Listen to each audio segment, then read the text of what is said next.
ఏరా సెల్లో నుంచి సొరంగం తవ్వి పారిపోవాలని చూస్తున్నావా? అది సింహం నైట్ డ్యూటీలో ఉండగానే. చిచ్చి లేదు సార్, నా సుత్తి స్క్రూ డ్రైవర్ పనిచేస్తుందో లేదో అని చూస్తున్నాను అంతే.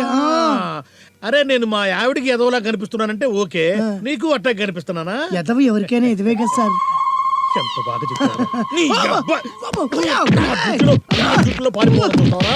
నేను నైట్ డ్యూటీలో ఉండగా నేను నైట్ డ్యూటీలో ఉండగా. ఏమైంది సార్? ఆగండి. ఏం చేశారు సార్? ఈ పొట్టోడు మన గట్టి నెలకు బొక్కెట్టి పారిపోవాలని చూస్తుంటే నేను రెడ్ హ్యాండ్ గా పట్టుకున్నాను. నా నుంచి నిన్నెవరూ సేవ్ చేయలేరా?